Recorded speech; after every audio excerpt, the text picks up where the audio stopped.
Dios usarlo, Dios de la gracia sobre usted. Bienvenido, Pastor Adrián Espinosa. Muchas gracias, apóstol Heredia, desde la República Argentina, Buenos Aires, provincia del Tigre. Espero que no la coma el tigre, ¿no? Bueno, allá está el frío bajo cero, ¿no?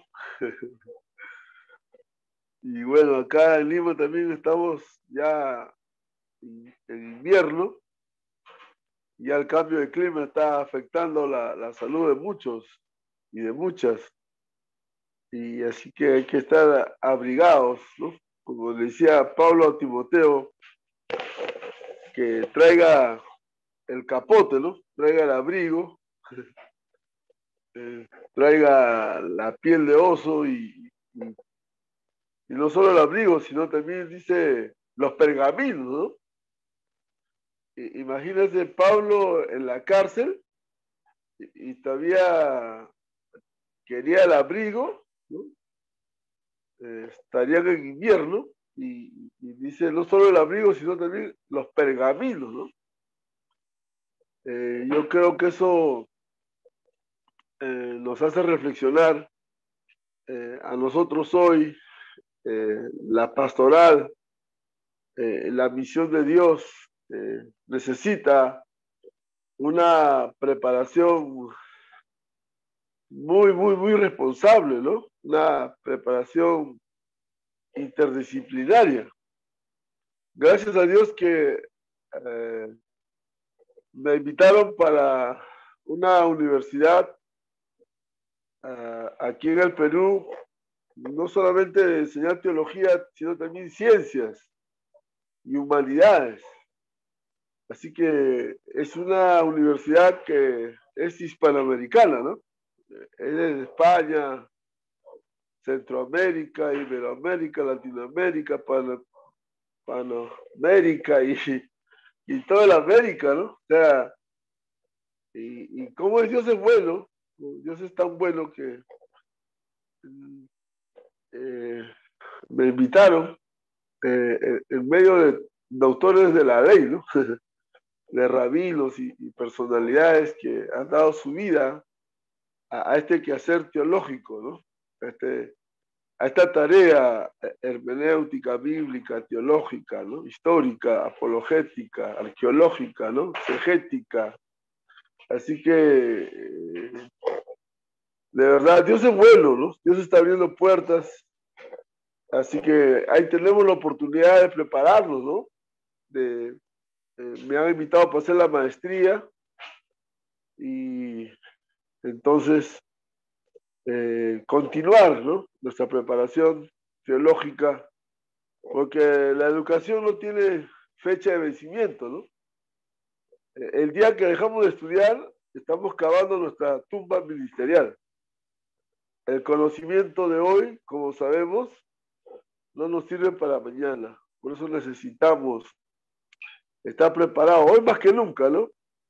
Esta sala debe estar llena, ¿no? Debe estar miles de pastores aquí,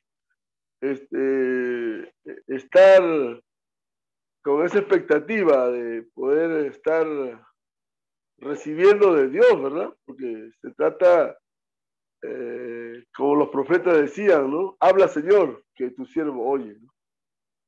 Se trata de preparar nuestro corazón, ¿no? Preparar nuestro corazón, porque como pastor estamos dando,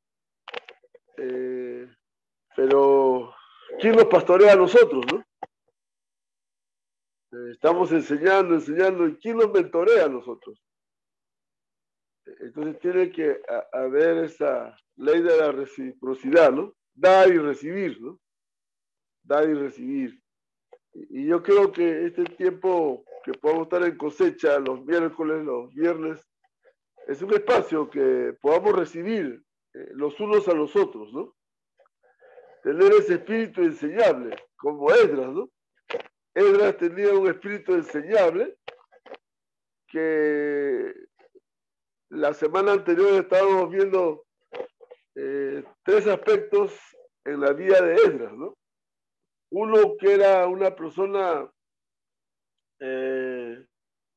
que se dedicó como copista, pasaba 8 horas copiando los manuscritos, ¿no? Y como él diligentemente podía investigar, podía escudriñar las escrituras, ¿no? La Torá. Después hemos visto también a Esdras cómo él practicó, ¿no? Lo que él cuidadosamente había investigado, había con mucha disciplina, había escudriñado, lo vivió, lo practicó, ¿no? Y en tercer lugar lo enseñó. Entonces yo creo que ese modelo, esa teología de Esdras, nos hace falta hoy en día, ¿no? Para tener una coherencia entre nuestra ortodoxia, nuestra ortopraxis y nuestra ortopatía, ¿no? Tener una sana doctrina, tener una correcta doctrina y también una correcta práctica, ¿no? Una buena teoría nos va a dar una buena práctica. Una mala teoría nos va a dar una mala práctica. Entonces, yo creo que tenemos que nosotros ir en esa ley de la coherencia, ¿no? Entre lo que pensamos, decimos, hacemos, tiene que haber esa relación intrínseca, esa relación en la que no, como dice, del dicho al hecho, ¿no? Hay mucho trecho, ¿no? Entonces, que no solamente podemos ser oidores, sino también hacedores, ¿no? Así que en esta noche quisiera compartir el pasaje bíblico de Oseas, ¿no? Aquí tenemos por fin al profeta Pituco, ¿no? Osea, ¿no? Osea, el capítulo 4, el versículo 6. Oseas, el capítulo 4, el versículo 6, dice: mi pueblo fue destruido porque le faltó conocimiento, ¿no?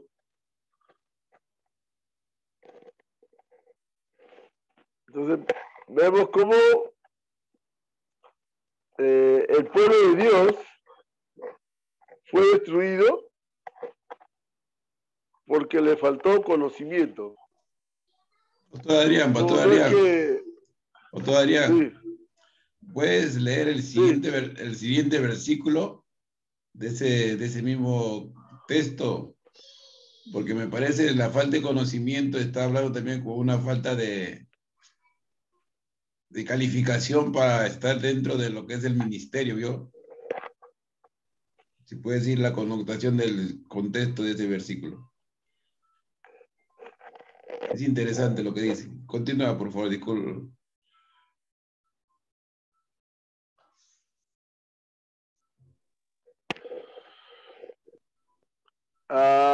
Solo que aquí la luz no me ayuda mucho y la Biblia que tengo es letra muy pequeña. Por eso estaba parafraseando no estoy en casa, estoy de visita pastoral por otra ciudad y ya me agarró el curso por acá, por Manchay. Pero vamos a tratar de hacerlo. Ahora te lo leo yo, a ver, voy a buscar otro, voy a leer. No te preocupes. Claro. Ahora te lo leo yo, ahora lo leo yo. Oseas 4 es. Aquí. El 7 sería. Sí, porque Dice, mi pueblo fue destruido porque le faltó conocimiento, por cuanto desecharon el sacerdocio,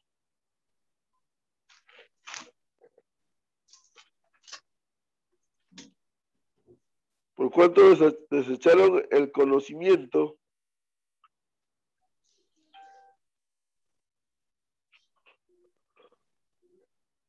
Acá dice lo siguiente, te voy a leerlo al pastor Adrián. A ver, por 4:6. favor. Mi pueblo fue destruido porque le faltó conocimiento.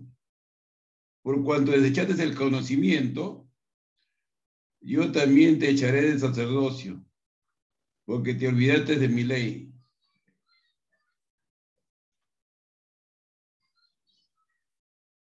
Vio que el conocimiento está calificado para el ministerio. Es la calificación para el ministerio. Según Oseas. Claro. Sí. Amén, Entonces, amén. gracias. Gracias, apóstol. Entonces, aquí vemos cómo el pueblo de Dios, sobre todo el liderazgo, ¿no? El sacerdocio, ¿no? Está hablando al liderazgo, ¿no? Porque el fracaso de la iglesia no es tanto al pueblo, ¿no? El fracaso de la iglesia se debe muchas veces a los líderes, ¿no? Así que al menos yo estoy incluido ahí, ¿no? No me puedo lavar las manos. Y en ese sentido está hablando al sacerdocio, está hablando al liderazgo. Dice, mi pueblo fue destruido por la falta de conocimiento. Es decir, que el pueblo, el liderazgo, no es que no tenía conocimiento, ¿no? Tenía conocimiento, pero ahí se le faltó, ¿no?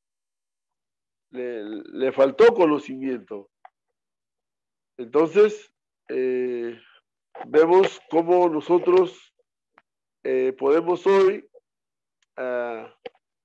hablar de la teología y sabemos que no es un divorcio entre la doctrina y la Biblia, ¿no? No hay divorcio entre la Biblia y la doctrina.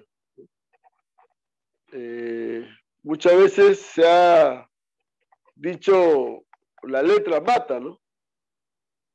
Y sí, sí, verdad, ¿no? La letra mata la ignorancia, ¿no? Y en ese sentido, lo que podemos ver hoy día, que lo que está pasando, lo que está sucediendo hoy, no es que está matando la carne, ¿no? Como siempre se dice en la iglesia, ¿no? Los tres enemigos del cristiano, ¿no? La carne, el mundo, y sabemos que nosotros ya el enemigo nuestro no puede ser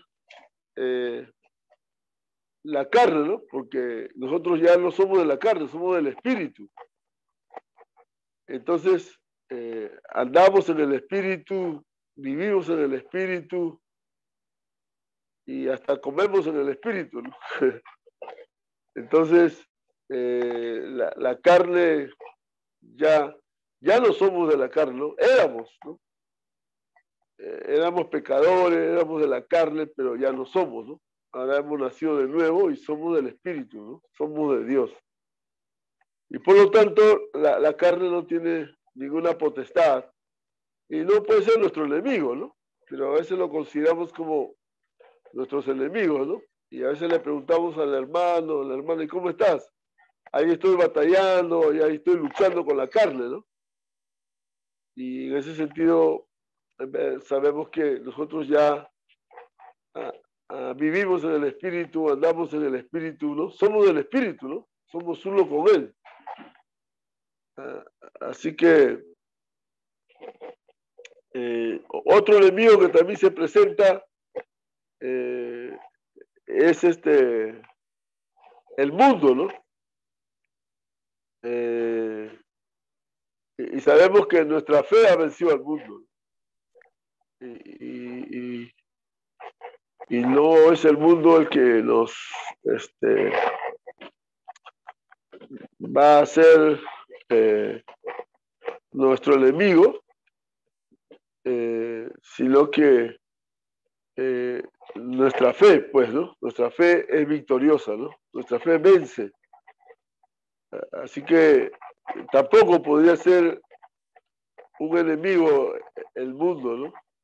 O el diablo, ¿no? El enemigo dice, no, estamos peleando con el diablo, ¿no? Y sabemos que el diablo está vencido, ¿no? Él está bajo nuestros pies. Él no tiene ninguna potestad, ningún poder en nuestras vidas, porque ya ha sido vencido, ¿no? Y sabemos que en esta noche nosotros estamos con nuestro enemigo. ¿Cuál sería nuestro enemigo en esta noche? ¿No? No está a tu lado derecho ni a tu lado izquierdo, ¿no? Nuestro mayor enemigo somos nosotros, ¿no? Y cuando Oseas 4:6 nos dice, el mayor enemigo es la ignorancia, ¿no? Entonces, yo creo que tenemos que superar ese divorcio que hay entre la teología, ¿no? Entre la doctrina y la Biblia, ¿no? Uno dice, yo soy bíblico, ¿no? No soy teólogo, yo soy bíblico. Y hay ese divorcio, ¿no? Y yo creo que hay que superarlo eso para que podamos estar conociendo más las Sagradas Escrituras y saber que dentro de la palabra de Dios encontramos doctrinas, temas muy relevantes, muy trascendentes, muy importantes que van a bendecir nuestra vida, ¿no? Espiritual. Entonces, vemos cómo la teología sistemática, en este caso, estamos considerando la teología sistemática porque nos va a presentar un orden, ¿no? La teología sistemática nos va a presentar todo un sistema de temas, ¿no? Ya sea en el caso de estudiar la Biblia, ¿no? En la teología sistemática se le llama la bibliología, ¿no? Tema del estudio de la Biblia. O teología propia, ¿no? El ser de Dios. O neumatología, ¿no? Tema del Espíritu Santo. O antropología, que tiene que ver con el ser humano, ¿no? Espíritu, alma y cuerpo. O la eclesiología, ¿no? El tema de la iglesia. O la escatología, el tema de las últimas cosas. Entonces, la teología sistemática nos va a permitir tener un orden, un sistema, nos va a poder dar toda una claridad de lo que nosotros queremos expresar nuestra fe. Entonces, yo creo que la teología sistemática es de bendición y yo creo que debemos abrazarlo con mucho cariño y darle una bienvenida, ¿no? Así que no es nuestro rival, no tenemos por qué pelear, ¿no? Porque algunos dicen, bueno, yo no soy teólogo, ¿no? Aquí la teología no no sirve o que, ¿no? Hay esos, hay esos espíritus, ¿no? De esas rivalidades que se pueden dar, ¿no? Y bueno, todos tenemos teología, ¿no? De una u otra manera tenemos un marco teológico, cada uno de nosotros, ¿no? Tenemos nuestras tradiciones, tenemos nuestros dogmas, tenemos nuestros énfasis, y por eso que en este diálogo teológico nos permite a nosotros tener una apertura, ¿no? Aperturar a un diálogo teológico con madurez, ¿no? Con respeto, con aceptación al otro, ¿no? Y sin imponer, ¿no? En ese sentido, la verdad es absoluta, la verdad, la Biblia se explica por sí sola, ¿no? La palabra de Dios es por sí sola, ¿no? Se explica por sí sola, no necesita abogados, no necesita defensores la Biblia. La Biblia es la palabra de Dios y esa palabra de Dios es suficiente, ¿no? Entonces, podemos ver, por ejemplo, a través del credo, podemos ver a través del credo como un acercamiento, ¿no? a la teología, ¿no? En cuanto al Padre, en cuanto al Espíritu Santo, ¿no? En cuanto al Hijo, ¿no? En cuanto a la Trinidad, ¿no? También para tener una teología correcta, a partir del credo, también está el catecismo de Heidelberg, ¿no? Que nos va a ampliar mayormente el tema del Padre, del Hijo y del Espíritu Santo, ¿no?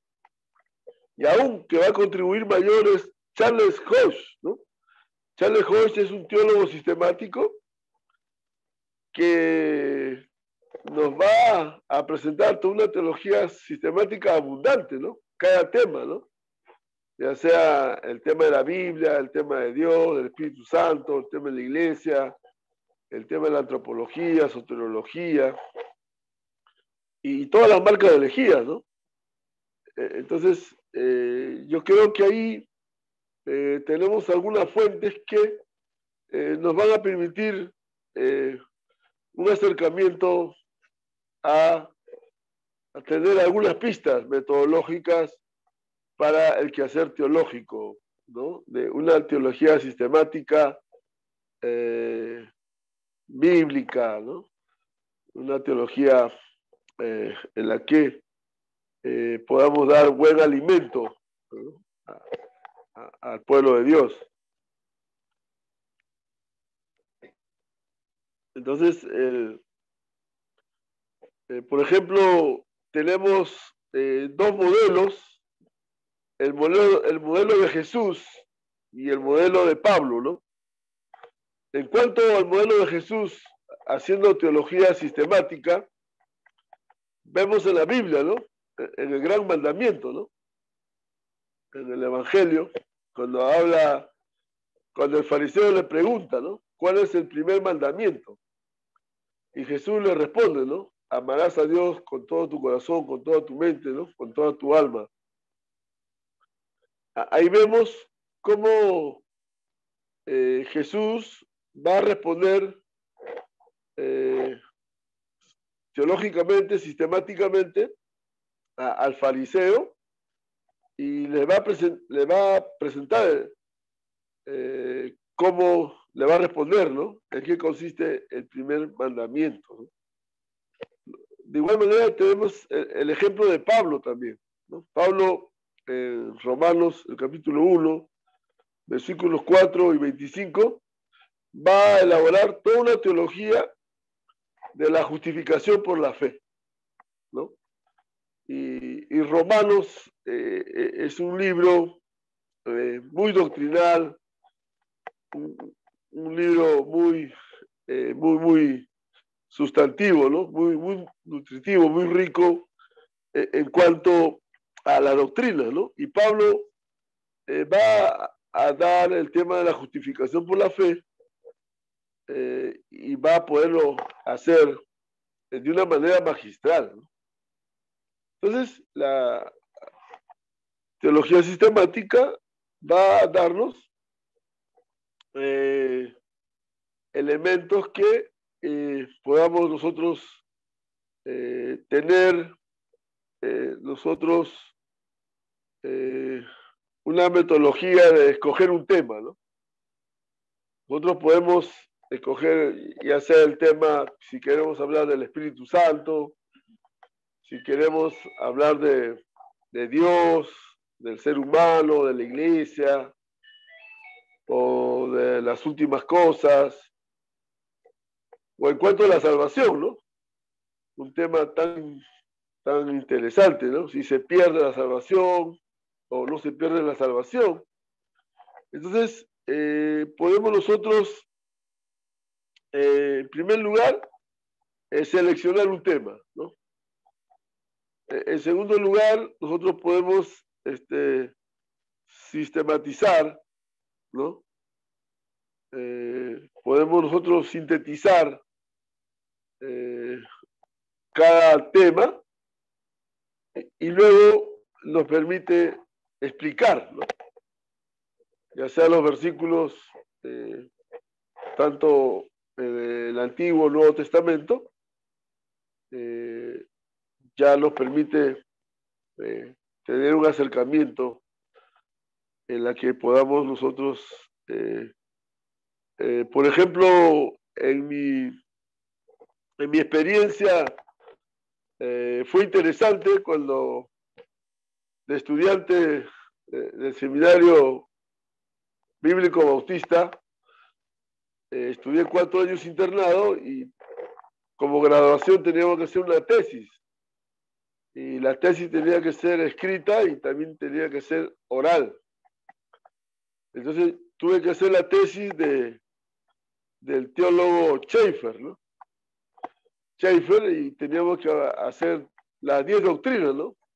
Desde la Biblia hasta la escatología, ¿no? Bibliología, teología, taumatología, sociología, antropología, eclesiología, angelología, demonología, y teníamos que hacer el escrito, ¿no? Y eso era cómo empezar, ¿no? ¿Cómo empezar?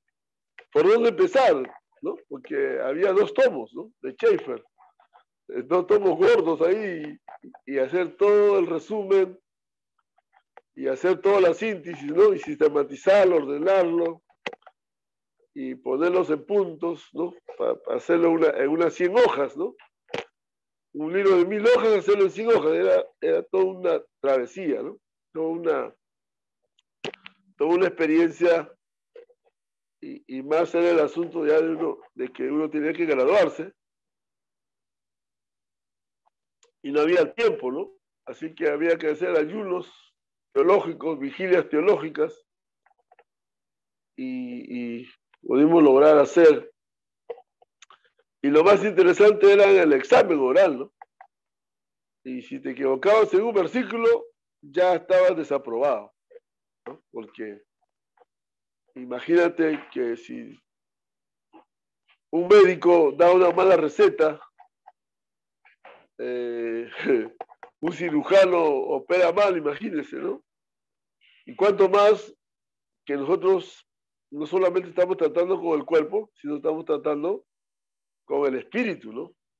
Con el alma. Cuánto más, ¿no? La responsabilidad que teníamos que hacer con la palabra de Dios, ¿no? Con las Sagradas Escrituras, ¿no? Y una segunda experiencia tuve en la Escuela Superior de Teología, ¿no?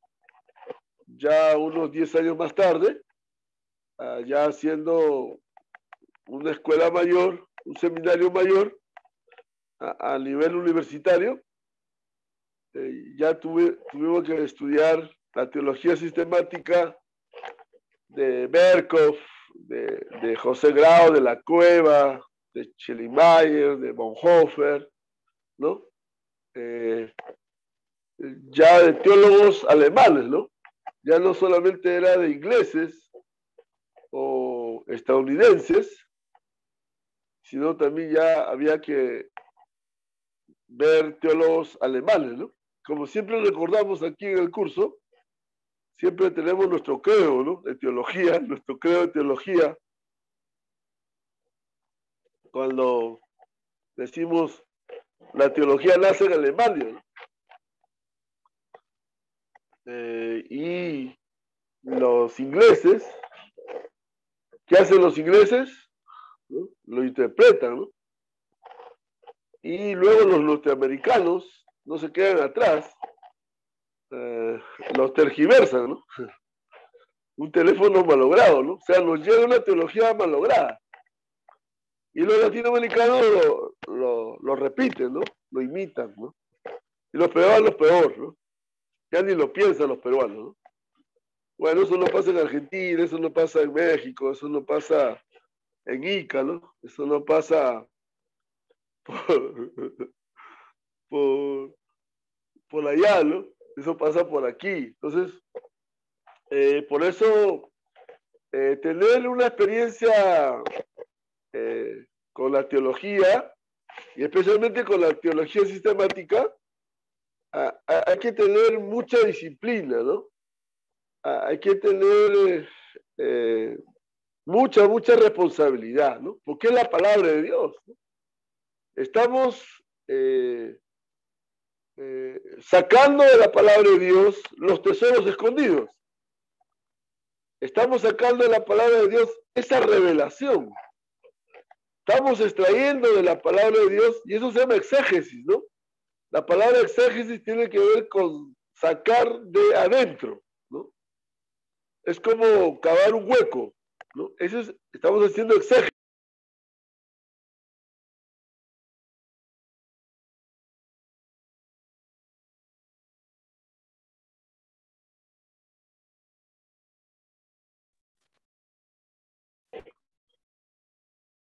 Estamos haciendo mucha exégesis ya.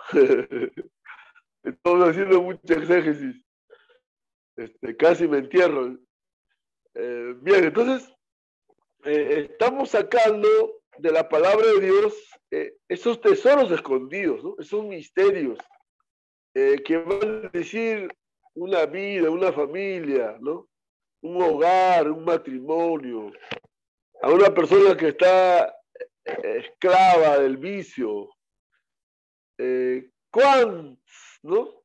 Decenas de casos que hemos ido a tocar puertas, a evangelizar, hemos visto la transformación de la palabra de Dios, ¿no? El poder de la palabra de Dios transforma las vidas, ¿no? Ya sea para salvación, para sanidad, liberación, prosperidad. Y cuando nosotros podemos ser personas muy responsables, ¿no?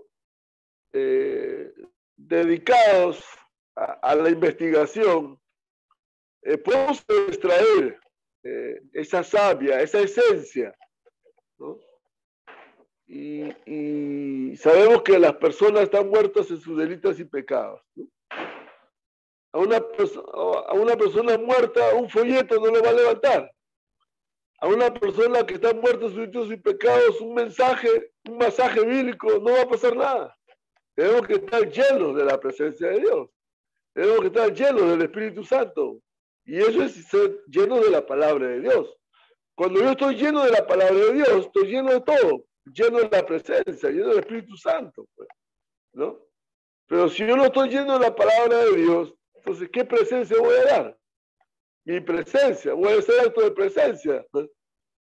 Y voy a ser parte del montón, ¿no? Voy a ser parte de la estadística.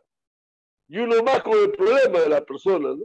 Los dos vamos a durar. No voy a ser parte de la solución.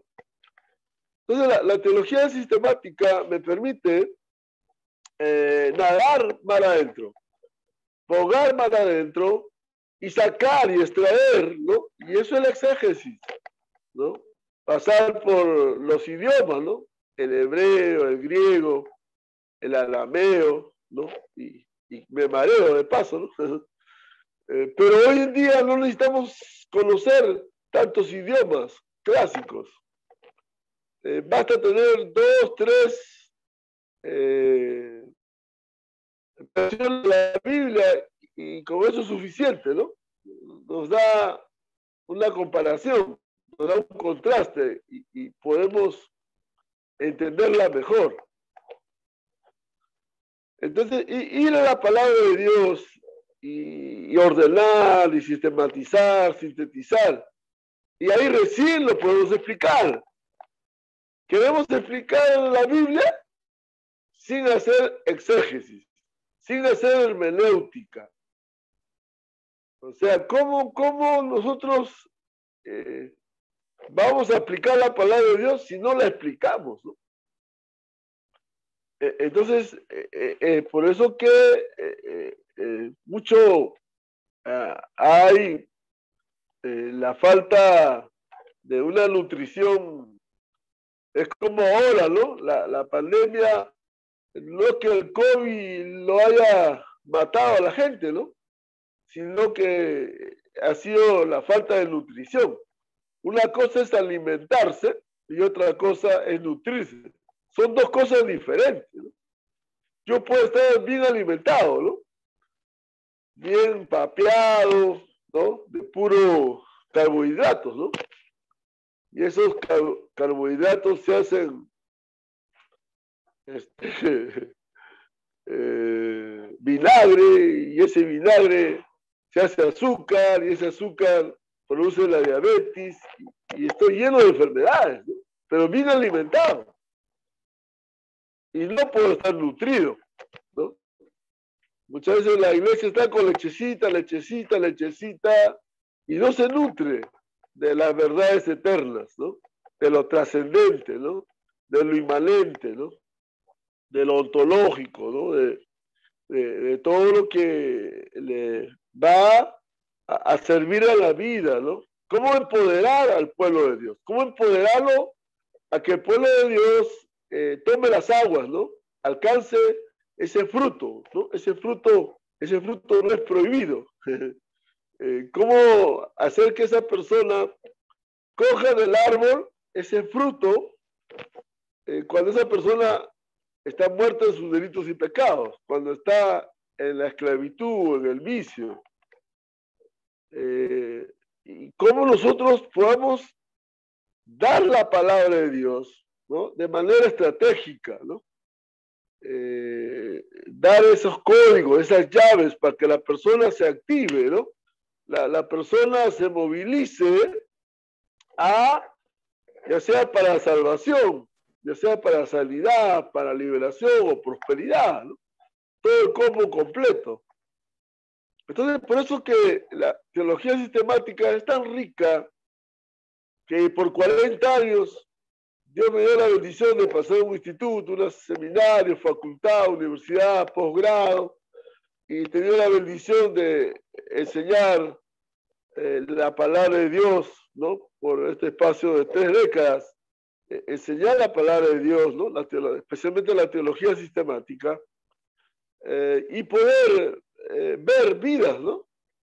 Salvadas, vidas consagradas al Señor, vidas comprometidas, ¿no? Tener el privilegio de tener hijos espirituales, ¿no? Hijas espirituales que están sirviendo a Dios, que están comprometidos, ¿no? Con la obra de Dios, ¿no? Entonces, yo creo que sacar esos tesoros escondidos, ¿no? Sacar esos secretos de Dios, ¿no? Es otro precio, de verdad, es otro precio, ¿no? Y esa revelación de Dios, ¿no? Esa revelación de Dios que abre nuestros ojos espirituales. Cada día yo le pido a Dios, Señor, abre mis ojos, quiero ver tu gloria, quiero verte, Señor. Porque la gloria solo lo imparte Dios, la unción lo imparten los hombres, pero la presencia de Dios, la gloria de Dios, solo es impartida por Dios. Muchos buscan la unción, muchos buscan los dones, los ministerios, Lo que tenemos que es depender de Dios, confiar en Dios. Esa gloria de Dios. Señor, quiero ver tu gloria, ¿no? Como el único ser en la vida que se atrevió a decirle, yo quiero ver a Dios, ¿no? Era fulminante, ¿no? ¿Quién puede ver a Dios? Nadie puede ver a Dios. El día que tú lo ves a Dios desaparece, ¿no? Pero ese atrevimiento de Moisés, ¿no? Que quería ver la gloria de Dios. Entonces, esa presencia de Dios en nuestras vidas va a hacer que nosotros podamos presentarnos a Dios como obreros aprobados para toda buena obra, ¿no? Y sacar esa revelación de Dios y decirle al Señor cada mañana, Señor, abre mis ojos, y no solamente abrir nuestros ojos, sino también nuestro entendimiento, ¿no? Abre mi entendimiento, Señor, ¿no? Quiero cambiar mi chip, quiero renovar mi mente, quiero tener la apertura, quiero tener ese espíritu enseñable, ¿no? Habla, Señor, que tu siervo oye, ¿no? Esa acogida, esa entrega, yo creo que eso cada día tiene que estar en nosotros, ¿no? A cada instante. Si yo no paso 8 horas en esa comida de Dios, yo no estoy feliz en el día, ¿no? O sea, como decía San Agustín, ¿no? Vivimos para Él, ¿no? Sin Dios no se puede vivir, ¿no? Es nuestra vida, ¿no? Es nuestro oxígeno. Yo creo que esa investigación a las Sagradas Escrituras, al escrito está, y ir a ese exégesis para traer, ¿no? Sobre todo esos remas de Dios, ¿no? Esa palabra oportuna, esa palabra específica que está necesitando la persona, ¿no? Ya no mucho palabreo, ¿no? No mucho, solo una palabra basta para que la persona sea transformada, no tres, solo una palabra, la persona va a ser transformada por el poder de Dios. Pero hoy en día hay mucho palabreo, mucho, como ahora, ¿no? Como esta noche que le estoy palabreando mucho, ¿no? Mucha, como se dice, mucho floro, ¿no? Y en ese sentido, extraer de la palabra de Dios, sacar de la palabra de Dios esos tesoros, esa revelación, esos remas, ¿no? Esos conocimientos, ¿no? Esa sabiduría, ¿no? Esa inteligencia, esos consejos que tanta falta hace hoy en día, ¿no? Un mundo que nos lleva al consumo, un mundo individualista, ¿no? Un mundo materialista, capitalista, que nos lleva a ser egoísta, ¿no? A pensar en uno y no en el otro, ¿no? No en el hermano. Yo creo que la palabra de Dios hoy día nos pone resistencia, ¿no? ¿Cómo resistir a un sistema en la que cada día nos está tragando, ¿no? Cada día nos está contaminando, ¿no? Y no nos damos cuenta, ¿no? Ya los sismos están en los púlpitos, ¿no? El ascetismo está en los púlpitos, ¿no? El legalismo, todos los sismos están en los púlpitos, ¿no? Gnosticismo, paganismo, proselitismo, y todos los sismos están en el púlpito, ¿no? Y hasta lo cantamos, ¿no? A veces lo cantamos, ¿no? La presencia del Señor yo la siento. Nosotros cantamos, la presencia del Señor yo la siento, ¿no? La presencia de Dios no se siente, la presencia de Dios es real. No, yo no necesito sentir la presencia de Dios.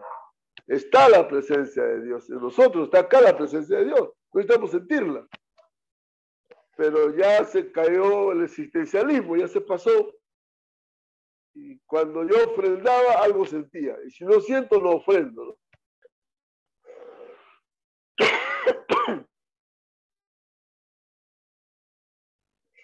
Entonces, cómo hoy en día la teología es tan práctica que nos puede liberar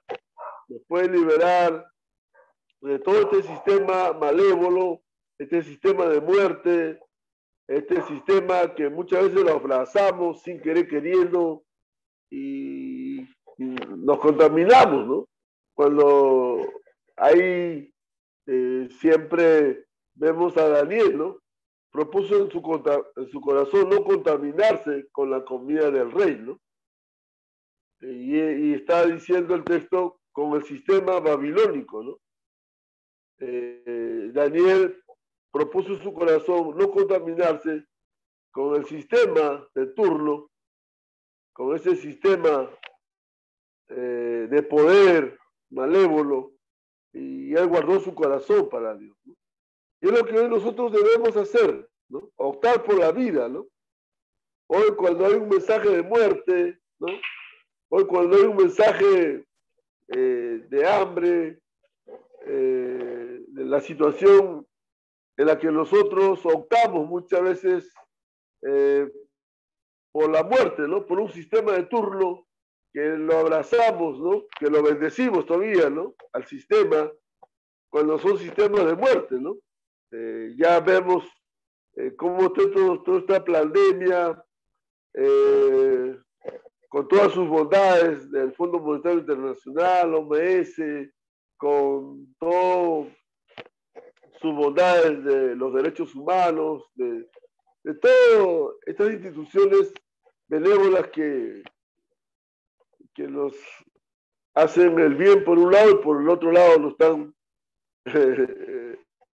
tirando el puñal por atrás, ¿no? Entonces, yo creo que ahí nosotros tenemos que optar por el Dios de la vida, ¿no? Dios dijo, yo he venido para que tengan vida y para que tengan en abundancia, ¿no? Teología es hablar de Dios, ¿no? Y hablar bien de Dios, ¿no? Y si yo hablo del Dios de la vida, el Dios que está por esa opción preferencial de los más necesitados, de las personas en la que mi pastoral va a ser contextualizada, incultural, ¿no? Encarnacional, ¿no? Rascar donde pica, una teología del camino, una teología que me compromete, una teología que hace bien a mi prójimo. Tuve hambre, tuve sed, estuve preso, estuve en el hospital. Por cuanto lo hiciste a estos pequeños, lo hiciste a mí, ¿no? Ahí el juicio no va a ser por nuestra ortodoxia, ¿no? Ahí el juicio va a empezar por la ortopraxis. Por eso que tiene que haber esa interdependencia de la doctrina, la praxis y el carácter, ¿no? Tiene que haber esas prioridades y no podemos caer los énfasis, ¿no? Y yo creo que hay ese balance en el que nosotros podemos estar hoy en día salvaguardando un ministerio que Dios nos ha entregado y donde es la salvación del mundo, ¿no? Donde es la edificación del cuerpo de Cristo, ¿no? Donde vamos a empoderar a mucha gente, sacarle de la pobreza, sacarle de la miseria, ¿no? Sacarle de su esclavitud, ¿no? Porque eso es lo que la palabra de Dios hace. Y cuando nosotros la sabemos exponer, cuando nosotros la sabemos dar, ¿no? Dar a conocer con toda esa belleza, con toda esa arte, con toda esa plasticidad, esa flexibilidad, esa gracia de Dios, ¿no? Ver cómo la gente recibe el mensaje, ¿no? Y ese mensaje tiene que ser con esa gracia, ¿no? Ese mensaje tiene que ir con condimentos, ¿no? Con ese vino, ¿no? Y el vino representa la alegría. Tiene que ver con dar ese mensaje con aceite, ¿no? Y ese aceite es la presencia de Dios, ¿no? Y ese mensaje tiene que ir sazonado, ¿no? Con esa alegría, con esa presencia, ¿no? Con el trigo. Tiene que darse esa nutrición de la palabra de Dios, ¿no? Tiene que haber palabra. Y cuando nosotros le entregamos este mensaje con alegría, con presencia, con alimento, vamos a ver un pueblo movilizado. Ahora que estamos en estos dos meses del viajero, ya me está poniendo el pastor itinerante, el pastor viajero, el pastor peregrino. Ya me están comparando con el Papa Peregrino. Y hemos visto cómo esa palabra de Dios es tan rica, es tan profunda, y cómo ha tocado la vida, ¿no? De ministerios, de hogares, ¿no? Matrimonios reconciliados, jóvenes dispuestos a tomar la universidad, a levantarse, ¿no? ¿Cómo Dios es tan poderoso? ¿Cómo Dios es tan poderoso? Y yo hoy puedo ver, después de 40 años, resultados que nunca en mi vida he podido ver ahora, ¿no? Ver cosas que suceden, ¿no? Cosas que están. Por eso no hay que, aunque tú no veas nada hoy, por estudiar la palabra, por llevar un curso, por ir a un instituto, un seminario, una facultad. Muchos me criticaron a mí por estudiar teología. Ah, ese teólogo, muy despectivo. Pasé la prueba. Y como la canción del peruano dice, tengo el orgullo de ser peruano, hoy yo puedo decir, tengo el orgullo de ser teólogo. Una broma. Y entonces, ya yo ahora puedo ver por qué el Espíritu Santo, por qué Dios abrió mucha oportunidad de estudios, porque para estudiar teología hay que ser millonario. Hay mucho dinero. Tuve la bendición de tener becas, ¿no? Y esas becas eran muy millonarias, ¿no? Yo hasta ahorita sería Rockefeller, me quedaría chico, hermano, pero lo invertí en el estudio, lo invertí en la teología. Por eso, como me han caído bien, este es otro precio, pero como me han caído bien, gloria a Dios, ¿no? Porque Dios es un Dios que te honra, y muchas veces ahora, por dar un curso, ya me pueden dar euros, me pueden dar dólares, y así se me van también todos mis dolores. Así que mire, sin querer queriendo, pasaron 40 años en el quehacer teológico, y ahora yo puedo ver el ministerio tan poderoso, ¿no? Tan fácil, como dice el Señor, mi yugo es fácil y ligera mi carga. ¿Cómo podés poner la palabra de Dios a un político, a un economista, a un profesional, a un universitario, a un campesino, o a una persona que está postrada ahí, ¿no? A una persona que está en el vicio, en la esclavitud? No hay excepción de personas. Y cómo Dios hace la obra. Es espectacular. Yo estoy ahorita empezando mi ministerio. Yo pensaba jubilarme ya. Yo dije, ya me voy a jubilar porque ya tengo 40 años de ministerio, Señor. Hasta aquí Dios nos ayudó. Y el Señor me dice, recién empieza tu ministerio.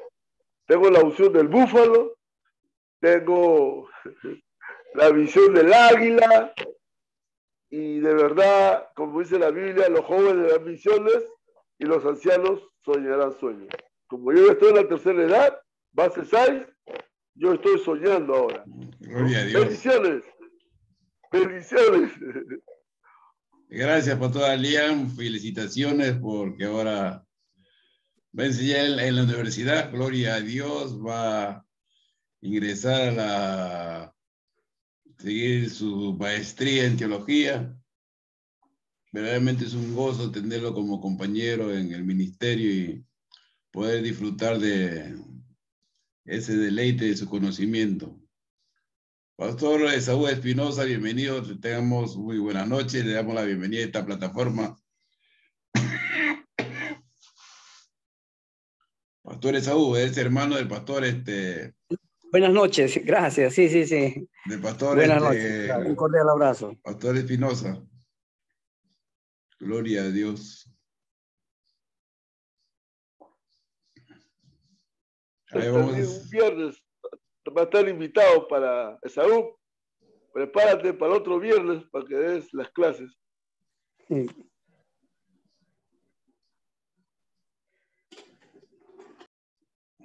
Esaú es un maestrazo y su hermano Josías también. Amén, qué gusto, qué bendición. Vamos a compartir con este diálogo teológico de lo que el maestro doctor Adrián ha compartido. Voy a invitar al pastor Samuel Cortés. Gloria a Dios, bienvenido, pastor Samuel. Gusto tenerlo con nosotros para que pueda dar alguna apreciación. Luego el pastor Daniel Aguilar y Víctor Castañola. Adelante, por favor, en ese orden, su tiempo pertinente, con disciplina, y podamos dialogar en estas apreciaciones teológicas que nos ha compartido el pastor Adrián Espinosa. Gloria a Dios. Pastor Samuel, buenas noches.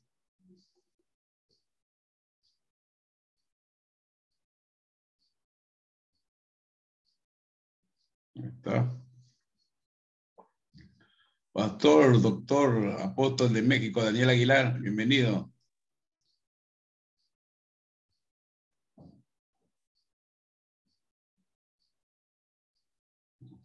Hoy día lo estuve escuchando, pastor, por Facebook, ¿ah?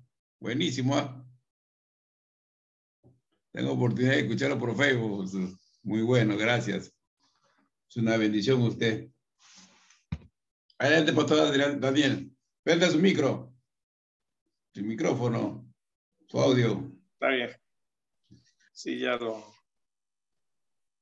Ay, la narrativa teológica del apóstol Adrián, siempre cuestionando el pensamiento conservador.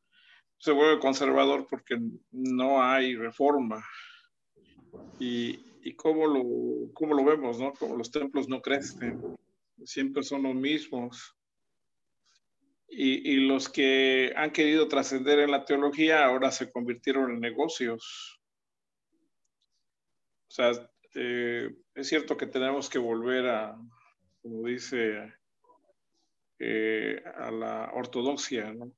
Como dice el apóstol Adrián, a la teología ortodoxa, donde pues a los fundamentos, los principios y algo que siempre la teología sistemática que él menciona.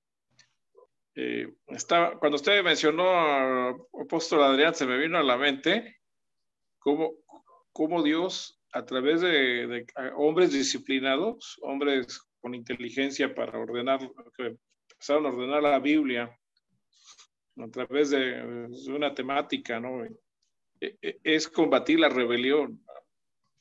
Cuando usted estaba diciendo cómo cada persona quiere tener su teología, ¿no?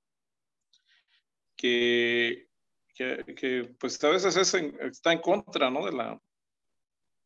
de la misma Biblia, ¿no? Entonces creo que lo ordenado y estar puntualizando, en este caso, las doctrinas cristocéntricas, porque hay confesiones de fe que mezclan lo que es la tradición comunitaria, las tradiciones comunitarias, las costumbres, las vuelven como doctrina cristocéntrica y ahí en el desorden. Entonces, creo que el Señor siempre lo que hace es quebrantar nuestra cerviz, ¿no? Nuestra dura cerviz, porque lo que hace es apacentarnos y siempre alinearnos en los fundamentos, ¿verdad? ¿Qué haría el justo si los fundamentos fueran destruidos? Entonces, el trabajo de la teología sistemática es alinear pensamientos, es alinear conceptos particulares y afinarnos, ¿no? Porque cada día que aumenta el pensamiento y ahora con lo que usted mencionaba, la Agenda 2030 y sus filósofos, ¿no? Que ahora traen una nueva, que quieren traer una nueva teología, ¿no? El caso del ecumenismo, que ya, bueno, ya tiene tiempo que han estado trabajando a manera de que un día sea una sola religión. Entonces, el trabajo del nuevo orden del gobierno mundial para que seamos una nueva, con una religión que está basada en abrámica, ¿no? Como el Papa está trabajando astutamente, de que coincidimos con Abraham todos. Y es cierto, el padre de la fe es Abraham, pero el que dio su vida en la cruz y que es el primer teólogo, es el primer reformador, es el Señor Jesús. Amén. Entonces, todo el trabajo que el Señor hace en todo ese tiempo de enseñanzas, que a grado de que dijo, bueno, ahora les enseñaré en parábolas, después de ver los reacios, ¿no? A los pastores de Israel, legalistas y al grado de engañar, ¿no? al pueblo, haciéndolo hasta diezmar, el comino, el eneldo. Entonces el trabajo del Señor Jesús fue ordenar, es el primer teólogo sistemático, ordenar la teología del Padre y poner a los fariseos en su lugar. Y es tremendo, ¿no? De lo que es el Shabbat, ¿no? Como el momento que dices que es el día de reposo sana el Señor, ¿no? Y los confronta, ¿no? Y su religiosidad, ¿no? Su legalismo. Entonces, creo que cada día el Señor va revelándonos y gracias, apóstol Adrián, ahí el punto de cómo el Señor combate nuestra rebeldía conceptual, ¿no? Combate nuestra pseudocultura, ¿no? Combate la cultura evangélica que, bueno, genera su propia teología a manera de decir, bueno, es que yo tengo la revelación. O sea, dirá una congregación y otra congregación dice, yo también tengo la revelación. Y va con otra y yo también tengo la revelación. Y va con otra y la mayoría defiende una revelación. Entonces, cuando viene el teólogo sistemático, el Señor Jesús, de lo que ha estado usted hablando, a través de aquellos hombres que nos ponen en ese lugar de la hermenéutica, ¿no? La exégesis, y no hacer exégesis, no hacer exégesis, o sea, agregarle al texto más de lo que no, hacer nuestra propia conceptualización de la palabra.